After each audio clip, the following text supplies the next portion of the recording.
Okay, so now we're going to do another example.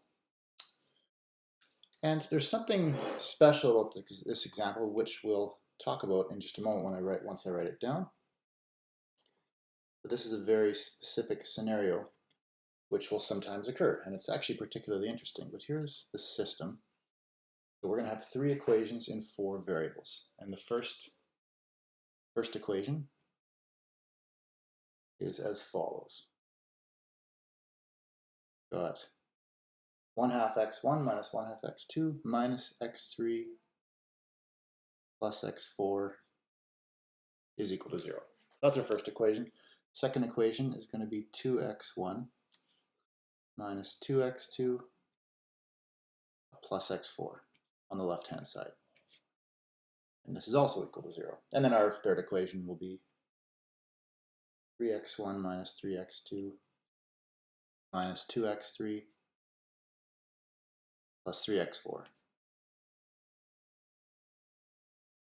And actually, let's really pay attention to the right-hand sides here. All of the constant terms are all equal to 0. Right? That's worth paying attention to. So let's word it this way. Since all constant terms are 0, we have a name for systems like this. They're called homogeneous linear systems. So let's write that down. This system is homogeneous. Okay, so that's something I want to pay close attention to. And before we dive into solving this, which we'll do in just a moment, we'll start the solution, I want to make another observation before we begin. And this observation applies to homogeneous systems in general, but let's first look at how it applies to this example, and then we'll make the more general observation. Ask yourself, can you think of one possible way that all these solutions could, or all these equations could be satisfied without having to do any work to find the solution? Is there some easy answer we could come up with? What values could we plug in for x1, x2, x3, and x4 to ensure that these equations will all be satisfied without having to do any sort of investigation? And if you want, pause this and give yourself a minute to think about it. And then when you resume it, we can talk about the answer. And on that note, you'll notice once we say it, if you haven't already, if I take all of these variables and I assign them all the values 0, every single one of these equations will be true, right? If I plug in 0 for x1, 0 for x2, 0 for x3, and 0 for x4, then I'll certainly get 0 for the left-hand side. And since 0 is what I have on the right-hand side, the equation will be satisfied. And that similarly works for the other two equations as well. And that's not just for this linear system. That's going to apply to all homogeneous systems. So that's something we can state in general. So I'm going to state this as a fact. Now, we automatically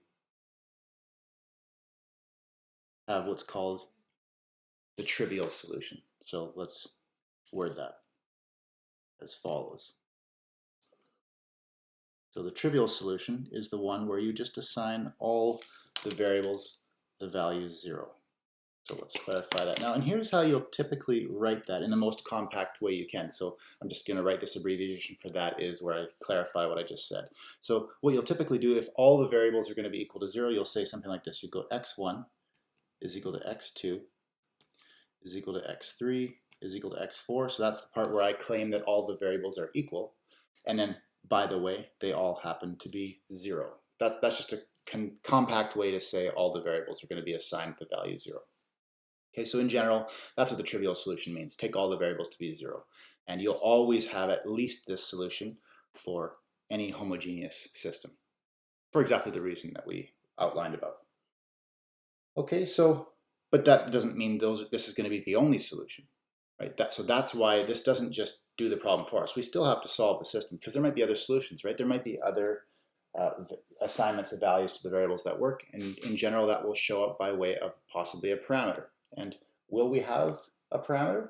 It seems very possible that we'll have a parameter, right? If we have 4 equations in 3 variables, is it going to be the case that we have at least one parameter? And can you say, and it might be worth asking the question, can you tell in advance if you're going to have a parameter? And if so, how many parameters are you going to have? you might be tempted to say that, well, there's 4 variables, but only 3 equations. So that means we're going to need 1 parameter to express the solution set to this system. And sometimes that'll happen, but not always, as this example shows. So that's enough talk, let's dive into the solution. So we're going to start in the usual way. We'll write down the augmented matrix. So the first row is going to be 1/2, -1/2, -1, and 1. And then, of course, the constant term is 0 over here. And then our second equation will be 2, -2, 0, 1, and 0. And then our third row will be 3, -3, -2, 3, and 0. So that'll be our augmented matrix. Okay, so let's do the usual thing. We need to get a 1 in the top left corner, right? So the simplest way to do that would be to multiply the second row by 2. So we'll take row 2 and replace it with, pardon me, not row 2. Let's just scribble this out. We'll take row 1 and we'll replace it with 2 row 1. Okay, and that will give us, well, second and third row won't change. So we'll end up with 1, -1, -2, 2. If I multiply every entry in the first row by 2, that'll turn this into a 1, but it'll also turn all these entries, change all these entries as well. So second row won't change, and the third row won't change. Okay, so now let's use this leading 1 now, that is now leading 1, and we'll use it to get rid of the 2 non-zero entries below. So we'll take row 2, and we'll subtract row 1 twice. And then we'll take row 3, and we'll subtract row 1, but 3 times. So that's the notation for those operations, so let's perform them. First row won't change, so we'll just jot that one down. And so what's going to happen for the second row? Well, 2 minus 2 times 1 is going to be 0. -2 minus 2 times -1, that's going to be -2 plus 2. So that'll be 0. 0 minus 2 times -2, that's going to be 0 minus -4, so +4. And then if I go 1 minus 2 times 2, that's 1 minus 4, so I'll have -3 and 0.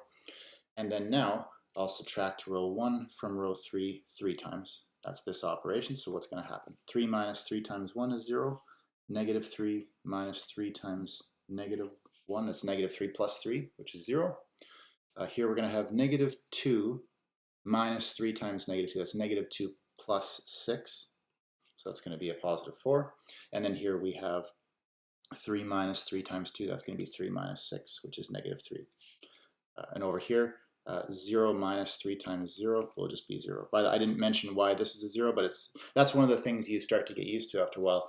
With homogeneous systems, no matter what row operation you do, you can do absolutely any row operation at all. The constant column will always be zeros from the very beginning to the very end of your problem. So sometimes I'll just write 0 for the last entry without even thinking about why. You just get so used to it after a while. But if you just follow this operation, you'll still get 0 minus 3 times 0 would still give you 0. So you can do it manually as well. But after a while, you just get used to the fact that your constant column will just always be 0. If it started as 0, it's always going to be 0.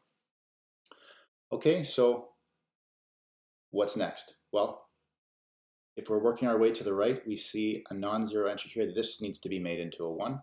So let's take row 2 and replace it with 1/4 row 2. And that'll have the effect of changing that 4 into a 1. And the first and third row won't change. So what do we have? Well, 1, -1, -2, 2, and 0. I'll have 0, 0, 1, -3/4, right? If I multiply -3 by 1/4, I'll get -3/4. And then, of course, if I multiply 0 by 1/4, it'll still be 0. And then the third row won't change.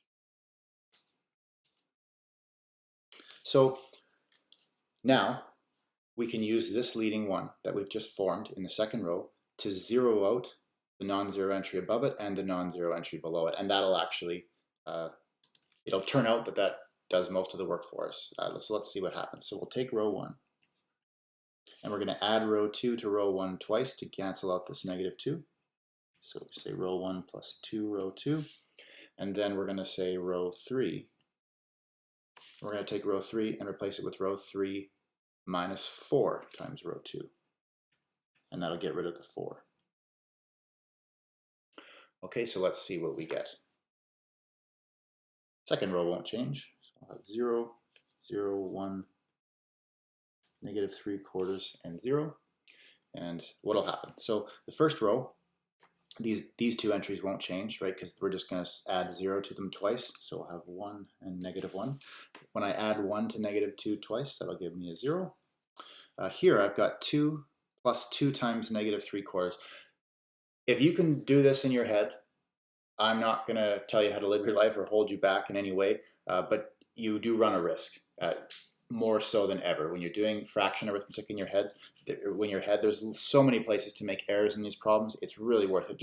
There's nothing wrong with just stopping. Go over to the side of your page where you've got some room over here. Keep things organized, right? Don't jot things down all over the place to make a mess. But over off to the side, how about we just do this? We know we're taking the number 2 and we're adding negative 3/4 to it twice. So let's just work it out carefully. So 2 plus 2 times negative 3/4. And then we can just carefully work this out, right? So what happens? This is going to be equal to 2 times negative 3/4. I'm just going to multiply the 2 and the negative 3, so that's going to give me negative 6/4. And then if I want to combine these numbers with subtraction, I should make this a fraction as well. So I have 8/4 minus 6/4, right? And then 8/4 minus 6/4, that's really just 2/4, which is 1/2. So that's just protect yourself, work things out carefully, and you'll get everything correct. So 1/2 is what we're going to put here. And then same story, this will still be a 0 because 0 plus 2 times 0 is still just 0. Okay, as for the last row, what's going to happen? Well, these two zeros, we're going to subtract these zeros 4 times, so they won't change. The two zeros won't change. We have 4 minus 4 times 1, that's going to be 4 minus 4, which is 0. Negative 3 minus 4 times negative 3/4. Let's just do it carefully like we did it over here. So I'm going to say we've got negative 3. Maybe I'll draw a line just to divide these calculations so they're easier to separate. I've got negative 3 minus 4 times negative 3/4. And work this out carefully, but what's going to happen? The 4, you're multiplying by 4 and dividing by 4, those 4's will cancel. So you'll really just have negative 3 minus negative 3, which is just the same as negative 3 plus 3. So that's going to cancel out and give us 0. So we're actually going to get a 0 here. And then, of course, if I take 0 and subtract 0 4 times, again, this constant column is going to stay as all zeros. And that is in reduced row echelon form. So we're ready to extract the solution.